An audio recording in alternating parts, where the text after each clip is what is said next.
Okay. Now the other thing that was on my mind today, I I watched. I love watching Nagad's her vlogs, and there was something that she said. She started talking about resources. She's like, if you only knew, if you guys only knew. And she's talking about how she wants to get her car fixed, and how we some of us expect like her husband like marching to pay for things, um and then there was Michael Knowles who also said he was talking about how everyone acknowledged that Rihanna is pregnant and everyone appreciated Rihanna's baby, and he's talking about saving babies and all this stuff. I will say this, and this is an unpopular opinion. I do not think that in America it is worthwhile to birth a poor black child. I don't think the life is worth it. That is a very unpopular take. Like, it is so unpopular because it is literally putting one life above another, and that's true. That's true. The way that the systems and infrastructure are set up in America, it is set up for um the how can I put it? The poverty traps are really intense in America. And it is very difficult to escape the poverty traps. So difficult in that most people don't. And like, most people won't live past like so many black Americans probably won't live past 30, past 21, right?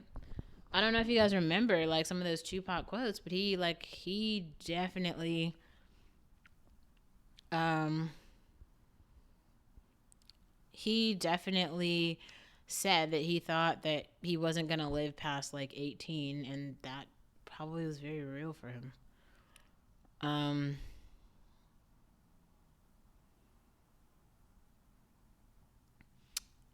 uh Man, the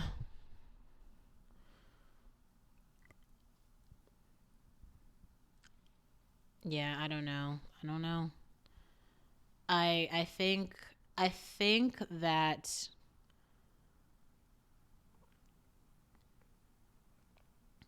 how can I put this? I don't want to speak for all women because I'm only going to speak from my very small perspective as like a black woman.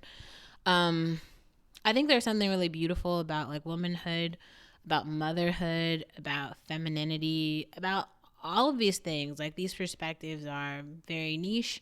They're very they can be very beautiful, but they can also be exploited. And I feel like so many black men in America, especially in terms of like rap, hip hop, and media, have exploited black women to the point of there being nothing left.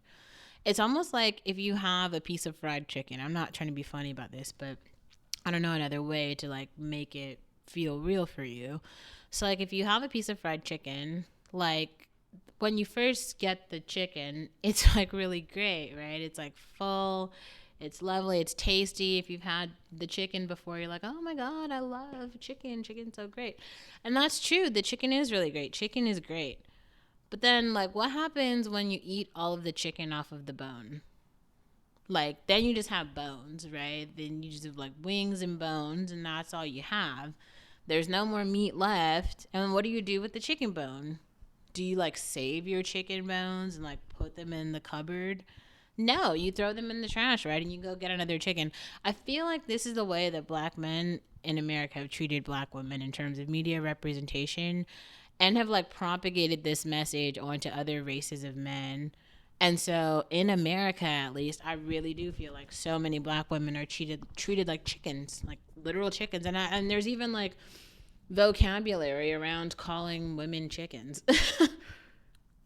I don't know. I've heard Krayshawn say it in a video, and I thought it was very strange. But she was very serious. She was like, "Oh, the chickens never leave the coop or something." I don't know. And I was like, "Okay, well, so now women are chickens. Well, how low have we gone?" Anyway, um, The point is, like, you need so much. This is why it's really critical to have children inside of wedlock, meaning you're married before you have children, so that there can be some protection for yourself, for the child, so that the child can grow up inside of a secure relationship, because raising the children is going to be hard. Even with love, even when you love your partner, raising the children is a challenge. It's like a lifelong challenge that you're signing up for. And you do not want to entering that lifelong challenge alone, especially as a woman, is fucking brutal, especially in America, because capitalism is a full-time job that, in order for one person to kind of keep your capitalism wheel going, you can't really get off. You just gotta you gotta stay on the wheel, right? You keep going on this wheel, on and on and on and on, and it's fucking hard, and it doesn't stop. It doesn't stop. Oh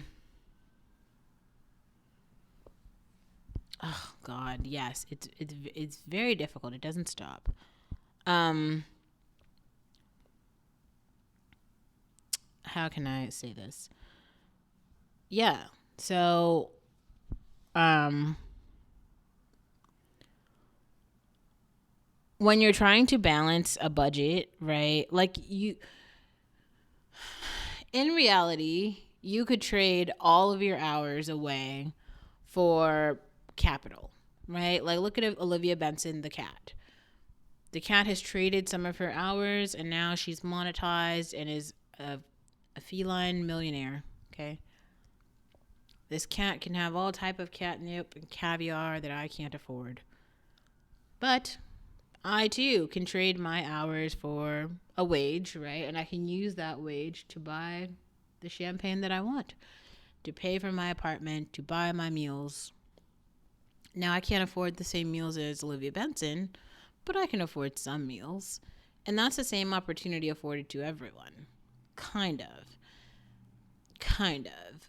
The weird part is, like, even the sort of, like, baseline things, like a fucking job or something, it does seem like there's been this sort of, like, social system, which is, well, not it does, it seems like there was literally a social system in place to keep black people in this country from accessing the basic types of jobs, and it was just because they were black. Now supposedly we have all these rules now where you can't discriminate based on race, but I don't really feel that that's the case. I mean, if you look at the outcomes of shit, it's like not really the case, and I could definitely speak from my own personal lived experience that it's not the case. Like, your race definitely plays a major part in where you end up in the American system. And it's another reason I feel like my channel is really about the resentment of that, and also trying to, like, explore options where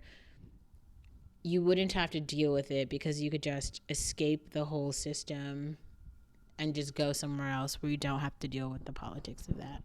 I personally feel like the politics of how do I say this? I feel like the politics of chasing acceptance in this country specifically are just extremely brutal and hurtful. Yeah. Womanhood is so difficult. Being a working class mother is very hard. And I just feel like I see Nagad in so many ways, and I hope, and I think that she will. I hope that she keeps all of the love that she has for her children and lets it, like, carry her through, because the support systems that I've seen so many other women have and that I had, it doesn't seem like she has those, which means, like, hopefully, like, YouTube can be a buffer so that, she can, like, find support where right now she might not have any. Because just imagine, like most, that's where we have to talk about like race and wealth and the racial wealth gap, because like most white women have like their mother and father who both have jobs and savings accounts and have invested some money into their like college education and probably like their marriage or like their future. And when I say their future, I mean like their home, their college education, their child's college education, like so many things that like Nagat and her husband are having to pay for and finance and figure out all on their own, because it doesn't seem like there's anyone else to help. Not even with like basic things like childcare, groceries, or fixing her car. Like that sounds like an impossible situation. That's very, very, very difficult. That's very fucking difficult. That is literally called like starting from square one.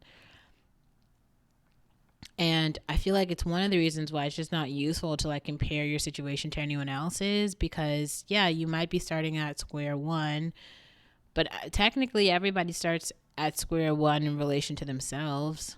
So you just have to start by like wherever you are and then just keep moving forward from that. This was a lot. I had a lot of thoughts about this.